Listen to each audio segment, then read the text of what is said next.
Good morning, good afternoon, and good evening. I am Joey Francis, your life, love, and relationship coach. Thank you for joining me. I want to talk to you about you. But first, a question.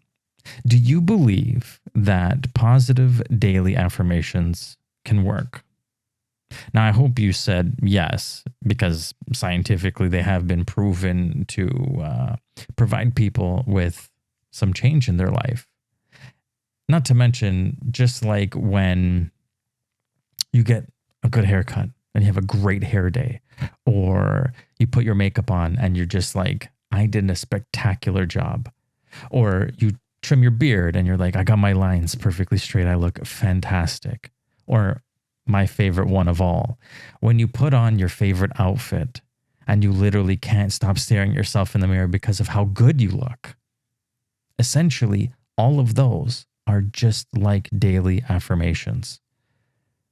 In fact, when you're staring at yourself in the mirror because of how good you look, you're reinforcing that idea of how good you look, just like a daily affirmation would. Now, so many of us do not do these things. I like to think that I do practice a bunch of them. I mean, I do like to look good. And it makes me feel good, which improves my overall mental health and baseline mood. But here's the thing. Just as much as a daily affirmation works, so does a negative one. So does one that if we continuously say to ourselves, calling ourselves bad names or degrading ourselves for whatever reason, if you say it enough, it becomes true. And if something negative becomes true, it tends to put a boundary on our lives. It tends to stop us from doing certain things. If you continuously look at yourself in the mirror and say, I'm ugly, I'm stupid, I'm fat, I'm short, I don't look good, then you're just reinforcing that idea to yourself. And again, if you say those things over and over and over again, you're going to start believing them. And then you're out in the world one day and you see a beautiful person you might be interested in. It might stop you from going to talk to them because you're like, you know what? They're too good for me. I'm too ugly for them. They would never want to go out with me. And granted, you have no idea because the only way to truly know is if you try. But if you're stopping yourself from trying right out of the gate because of your negative ideas, because of that negative affirmation you keep telling yourself, well, then you're losing out and it's your own fault. And this is something that we can correct. This is something that we can fix. The whole reason that I'm bringing this up this week is because a viewer of mine commented on one of my videos, and I do believe it was the Know What You're Looking For video or the dating advice video. I think that's the one. I think it's the third video. And he said that he is a proud 5'5" manlet. Now, listen, I understand. A lot of women don't like short guys. I get it. But here's the thing. You're calling yourself a manlet. You're already degrading yourself. And you can be proud. That's fantastic. I'm happy that you're proud of your height. But you're degrading yourself. Now, see, here's the thing. I had a conversation with this gentleman because to be honest with you, I didn't even know what manlet meant. And if you don't know what manlet means, think of pig and piglet. You know, a piglet is a small pig or a baby pig. So a manlet is essentially a small man. And I guess short men are calling themselves this these days for some reason. I don't know. Again, disagree with this whole thing.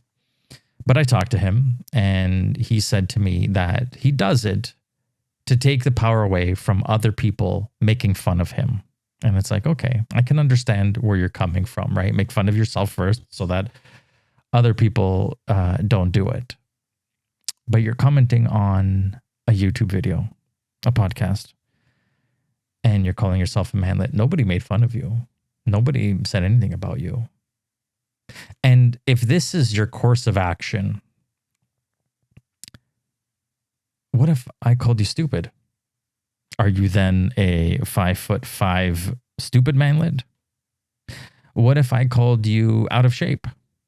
And there's specific reasons that I say out of shape, because the gentleman who commented on my video actually has his own YouTube channel, and he very much focuses on fitness life, and the whole fitness industry and fitness world. So what if I said to him, you're out of shape, you're weak, you're small? Are you going to start calling yourself a 5'5", weak, non-muscular, small, stupid manlet just to take the power away from me from saying words? I feel that is quite ridiculous, because you will never, ever going to be able to take everything away from people, or at least what they're going to say to you or make fun of you or call you. And rather than doing that, how about we be proud of who we are? Love ourselves first, so that when people do have things to say that are not very nice and that are negative, it makes no difference, because we don't care about the opinion of those people who don't matter. And anybody who is willing to degrade us in such a matter does not matter. That's anybody in your life. I don't care who it is. I don't care if it's a family member. I don't care if it's your mother or your father. If they degrade you, again, this isn't constructive criticism. This isn't like, hey, listen, you're short, maybe you should think about growing, because that's a thing. Or, hey, you know what?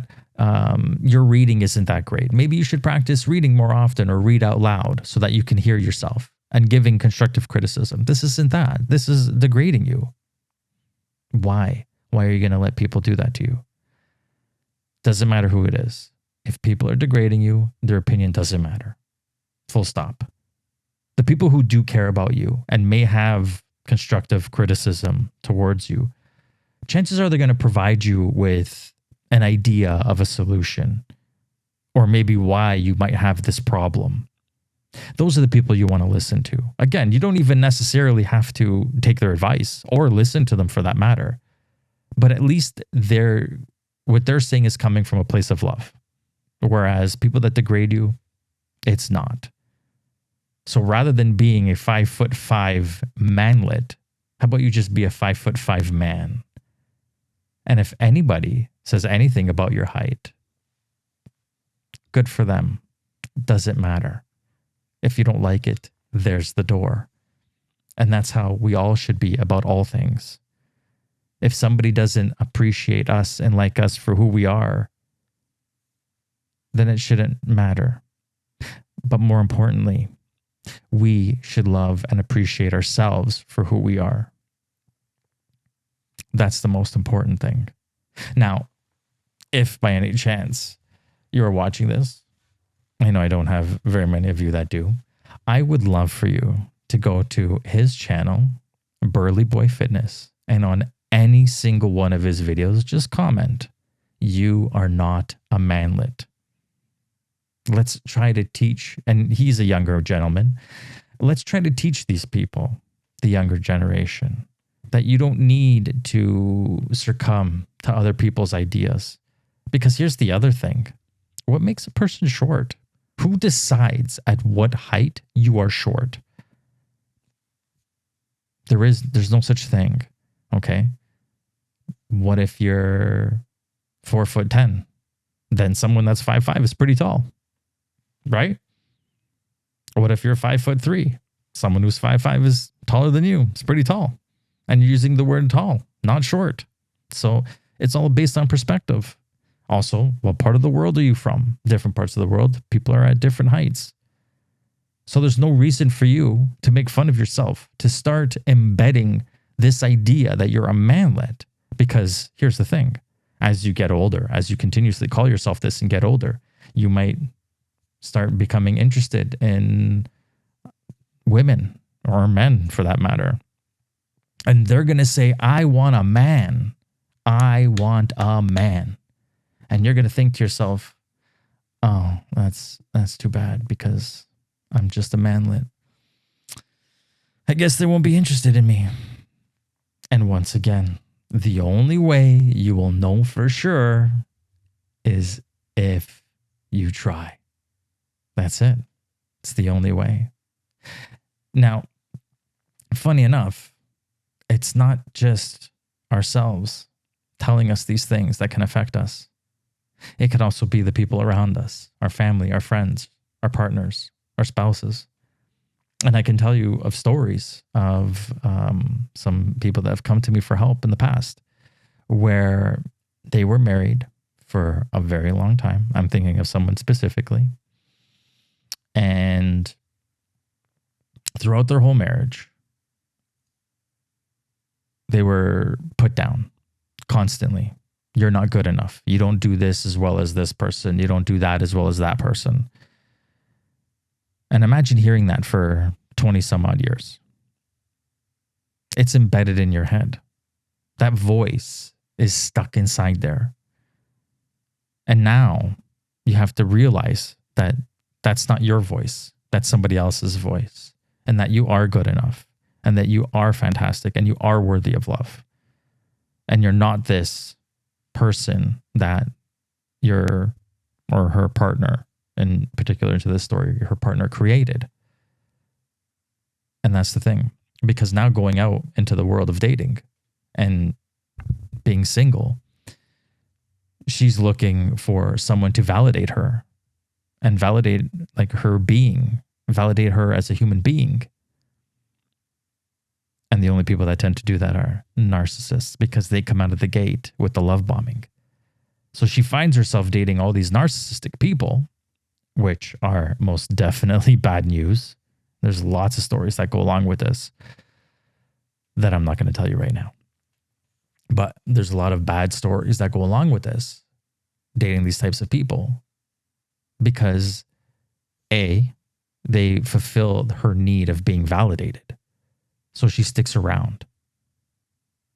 And B, they treat her like shit. And she lets it happen because when she needs it, she gets validated by them. So if this sounds similar, because I'm sure this happens more times than not, you need to look at yourself and remember that you are worthy of love and you are worthy of being liked while being yourself, your true self. And I know this might take time for some people, that maybe you shouldn't be out into the dating world. And maybe you should, again, daily affirmations, doing things to bring up your baseline, doing things to make you happy, essentially. You know, logical things to make you happy. Sort of like the things mentioned in this book, Fate is Bullshit, A Logical Guide to Happiness. Written by, oh, look at that. It's written by me. Oh my, look at that. Yeah, shameless plug, I know. But I do talk about things like this in this book. And this other book that I kind of wrote here, The Logic of Me, where this is a guided journal. This will actually help you figure your stuff out, figure your shit out, right? So if you do have those voices in your head, something like this guided journal will help you figure it out. Okay, enough of my shameless plugs. And by the way, you can get them at joyfrancis.com. Okay, back to what we were talking about. So hearing other people's voices in your head, again, like daily affirmations, essentially are reassuring these negative facts about you that may or may not exist. And it is up to you to break this cycle. It's up to you to get those voices out of your head. And it may not even be a spouse. It could be a friend. It could be a family member. It could have been something you've heard all the time while growing up. Somebody putting you down in a destructive manner and not offering constructive criticism. You have to remember that you are a human being. You are you, an individual. You should be proud of who you are. We have our strengths, we have our weaknesses. And if by any chance there's something that you want to get better at, telling yourself that you suck at it isn't going to help. going out and getting help to get better at whatever that is will help you. We live in the information age. Literally, all the information and like the history of the universe is at your fingertips. Well, for the most of us, at least. Use it. Take the time. Figure it out. If there's something that you want to learn it. And you know what the thing is if you do suck at it, keep trying. You might learn slower than other people. That doesn't mean that you're stupid. It might mean that you learn differently, or you need to take different attitudes towards learning, whether it be visual, verbal. These are the things I'm talking about, that we need to stop dogging ourselves. We need to stop making fun of ourselves, because over time, it will affect you psychologically. You will have these voices stuck in your head. You will go out into the world, and rather than try something, you will stop yourself, because being negative creates barriers.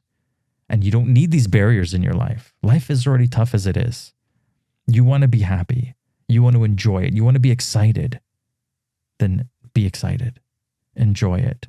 Do the things you want to do. Go after it. I think that's pretty much all I wanted to say this week.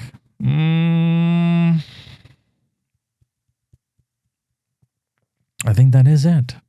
So remember, daily affirmations.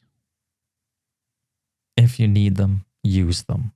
And it could be something as simple as like, hey, you know what? You look really fantastic today. You look fantastic today. Or, you're really smart. You're going to go out today and just kill it. Whatever it is that you need, give it to yourself. Treat yourself. Imagine that you had a friend that came to you. Like a really, really, really good friend. Somebody that's been in your life for a long time and you love. Imagine they came to you and they said, hey, listen, I'm not feeling good. I'm looking like crap lately. I really don't feel good. What would you say to them? How would you treat that person? You're not going to look at them and be like, yeah, you look like shit. I mean, you might. But at the same time, you might say, yeah, you have been looking a little scruffy. Maybe it's time we get a new haircut. Maybe it's time, we get you a new outfit. Maybe it's time we do something to celebrate you, to make you feel better. So when it comes to friends and family, more times than not, we're going to help them, give them constructive criticism, or even hold their hand and help them make them feel better, offer them compliments, whatever the case is. But when it comes to ourselves, we don't do that as often. We tend to stop. We tend to think that it's selfish. And it's not. It's not. Funny enough, in my book, I literally have a chapter that's called The Oxygen Mask Theory. And this kind of pertains to what we're talking about here. Whereas like when you get on a plane and they go through the safety video, when the masks come down, they tell you, put yours on first before you help anybody else. And life is no different. Put yours on first before you help anybody else. As in, work on yourself. Offer yourself the same kindness and respect that you would give to a friend. Treat yourself with compassion and empathy. We all make mistakes. It's okay. Apologize to yourself if you need to hear it. But it's okay. We can move on. Another thing I say in the book is you never learn anything on a good day, which means all the bad days are the days that we're supposed to be learning. Because on a good day, we're just enjoying it. We're not thinking to ourselves, hey, how did I get here? What did I learn? No, that only happens on bad days. How do I get out of this? How do I get better? And these are the things you're supposed to be saying to yourself. Not, I suck. I don't deserve this. I'm ugly. I'm short. I'm fat. Don't talk negative, because we are always listening. And the more you say this, the more it will embed our self-conscious, the more we will believe it. Stop it. You are an amazing human being. You are worthy of love, happiness, and success. Make the decision, go out and get it. Now I think that's all I wanted to say.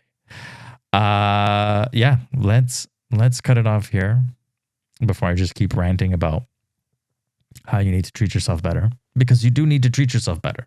You do. And like I said, if you can, go over to Burly Boy Fitness, leave a comment on one of his videos. You are not a manlet. Let's help lift each other up. What is it? The tide raises all boats. Let's be that tide. Let's be that tide for each and every one of us. Let's help each other, treat each other with respect, love each other, be empathetic with each other, not pointing fingers. And remember, love yourself first and confidently choose what's best for you. Till next time.